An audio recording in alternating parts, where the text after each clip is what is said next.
Salut! În clipul de astăzi voi face un unboxing și un test acestei imprimante de etichete, marca Brother, modelul EV110VP. Am aici și asistenții mei, printați 3D, deci putem să începem. Aceasta a venit ambalată așa cum se vede, în cutia din plastic, care din punctul meu de vedere este foarte practică și are funcții pentru depozitarea accesoriilor și a imprimantei, pentru protecție și pentru transportul acestora în siguranță. Această cutie inclusă este din punctul meu de vedere un avantaj față de alte dispozitive similare, care vin într-o cutie de carton și care sunt foarte greu de utilizat. Iar comparativ cu plasticul, aceasta se va degrada mult mai repede și vom rămâne cu dispozitivul fără o cutie în care să-l depozităm și să-l transportăm. Cartonul în care este ambalată cutia de transport are un rol atât mecanic pentru protecția împotriva zgârieturilor, până când imprimanta va ajunge la beneficiar, cât și rol informativ, în care se prezintă câteva informații privind caracteristicile și funcțiile imprimantei pe o față, iar pe cealaltă față sunt prezentate setările care se pot face cu ajutorul tastaturii și câteva tipuri de etichete ce rezultă în urma diferitelor combinații.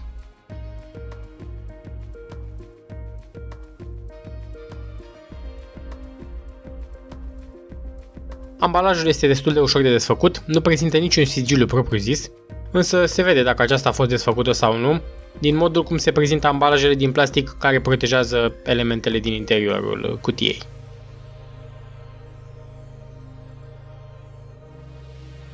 După deschidere, observăm în cutie imprimanta, care, cum spuneam, vine ambalată ca toate celelalte elemente într-o pungă din plastic moale. La prima atingere pare foarte bine închegată și finisată.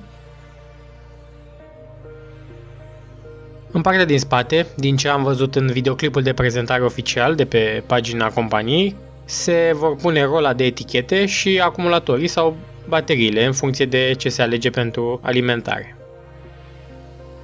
Un prim accesoriu este alimentatorul ce servește la încărcarea acumulatorilor sau la utilizarea fără acumulatori a imprimantei. Aceasta poate fi folosită direct cu acest alimentator, fără acumulatori, sau dacă avem acumulatori, în același timp se vor încărca. Tensiunea de ieșire acestuia este de 9V, iar puterea maximă de 18W. Următoarele accesorii, dacă le putem spune așa, reprezintă cărțile de informații tehnice despre imprimantă. Prima dintre ele, reprezintă câteva informații legate despre butoane, despre comenzi, în diferite limbi, câteva imagini despre etichete, cum vor arăta acestea, informativ, și câteva informații despre etichetele, despre modelele de etichete care se găsesc.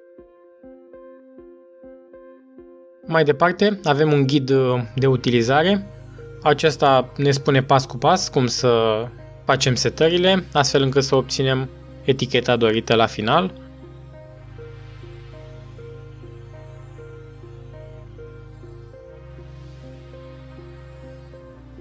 Aici este un document legat de modul de reciclare al echipamentului. Ne specifică faptul că este dedicat acest lucru pentru Uniunea Europeană.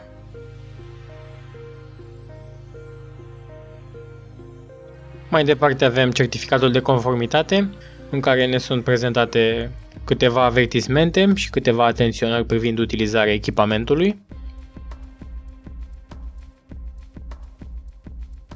Am primit și o broșură ce conține rolele de etichetă disponibile și compatibile cu echipamentul, unde sunt prezentate datele caracteristice ale acestora, de la dimensiuni, culori și așa mai departe.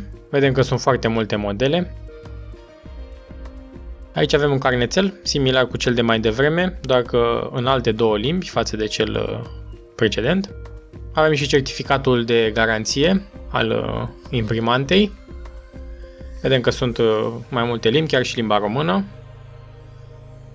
O mică broșură despre cum se așează în cutie accesoriile și imprimanta. Mai avem din nou ceva broșuri și instrucțiuni de utilizare. Avem și rola de etichete care vine în pachet. Este o rolă de culoare albă, are acel carton pentru că în cutie se pot pune până la 4 rezerve, fie de aceeași culoare, fie de mai multe culori, după preferințe. Este de 9 mm lățime. Ca formă așa aduce cu acele casete vechi care existau acum ceva ani, se foloseau la înregistrările audio. Bine, ele există și acum, însă nu se mai utilizează. Acum că am făcut puțin curat, să trecem la cel mai important pas, să dezlipim folia de protecție de pe ecran.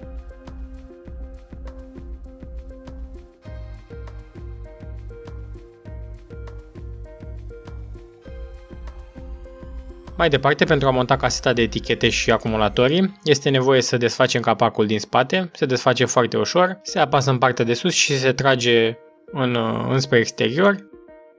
Aceasta funcționează cu baterii AAA, 6 baterii de acest tip, sau se pot cumpăra acumulatori dedicați la 1,2V, ce permit și să fie reîncărcați. Caseta de etichete se montează foarte ușor, doar trebuie tras un pic de etichetă, de rola de etichete din interior, iar apoi se introduce în locul dedicat, intră foarte ușor printr-o simplă presare. Până acum și bateriile, eu voi folosi baterii simple, AAA, sau cum li se mai spune și cum mai sunt cunoscute, baterii de telecomandă, pentru cine le cunoaște. Capacul se pune înapoi la fel de ușor, prin presare. Pornim aparatul. Acesta are un ecran destul de intuitiv, pe care sunt afișate toate informațiile și setările făcute în acel moment. Am printat acum o etichetă de test, să văd cum reacționează la prima utilizare. Printul a ieșit foarte bine, nici nu mă așteptam la altceva.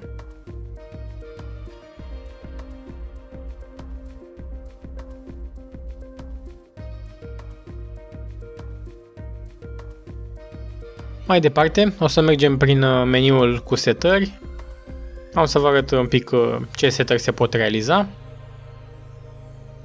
Prima dintre ele este mărimea scrisului, cât de mare să fie pe etichetă, are 3 dimensiuni, mare, medie și mică. Se poate seta și lungimea etichetei, însă cel mai bine este să fie lăsată pe automat, pentru că dacă va depăși scrisul lungimea, va da eroare aparatul. La partea de simboluri avem toate simbolurile posibile pentru partea de electrică, pentru datacom, pentru security, safety, semne de punctuație, paranteze, tot felul de simboluri de subscripție. După cum se observă, funcțiile de Shift și Caps Lock sunt prezente și aici, doar că sub o altă formă, care ne permit să avem caracterele fie doar mari, fie doar mici, fie doar primul caracter din cuvânt să fie cu litere mari, iar restul cu litere mici, fie invers. Am să printez numele canalului meu, să vedem cum iese pe etichetă. I-am pus și simboluri speciale. Vedem că avem și salvat simbolul, ultimul utilizat. Avem și un istoric al acestora, ca să putem avea acces la ele mai ușor. Foarte bună funcția tool-ul de fapt de tăiere.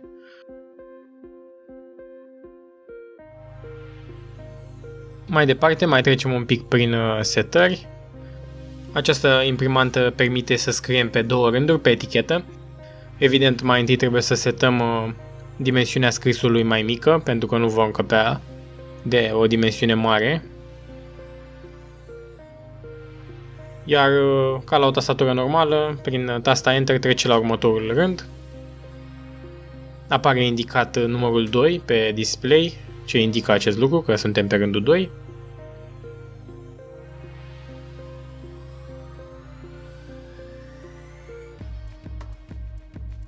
Iar după printare, observăm rezultatul. Este destul de clar, se vede foarte bine. Nu am ce să-i reproșez până în acest moment. Avem și opțiunea să previzualizăm printul, să vedem cum iese și cam ce lungime are eticheta.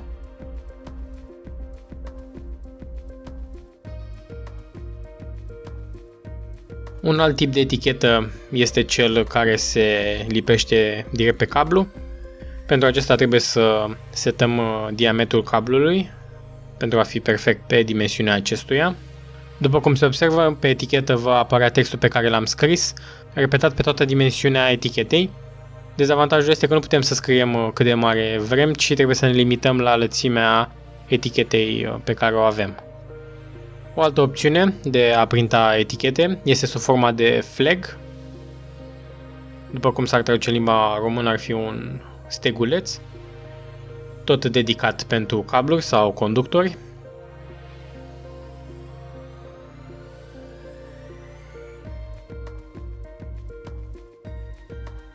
Pe acesta vi-l și arăt cum se lipește. Am aici un conductor de 3x1,5 mm pătrați. Pe spatele etichetei trebuie să înlăturăm plasticul ce acoperă adezivul. Acesta este format din două bucăți, este secționat pe mijloc pentru a face mai ușoară această operațiune. De avut grijă, pentru că este posibil în momentul în care se dezipiți să vi se lipească eticheta la capete și să nu mai puteți să o dezipiți. Lipiciul este foarte puternic. Cam așa arată rezultatul, destul de bine. Cam aceasta a fost prezentarea imprimantei. Mie mi se pare o investiție foarte bună, mai ales pentru cei ce lucrează în domenii tehnice și au nevoie să eticheteze și este necesar să eticheteze pentru a ușura munca ulterior. Este foarte practică, ușor de învățat, foarte intuitivă. Ceea ce este destul de scump sunt rezervele, ajung pe undeva pe la 60 de lei, însă am văzut că sunt și ceva modele compatibile mai ieftine, dar nu știu cum se comportă. Cam atât cu acest video, sper că au fost utile informațiile prezentate. Dacă ai întrebări, le poți lăsa în secțiunea de comentarii. Mulțumesc de vizionare și ne auzim la clipul următor. Salut!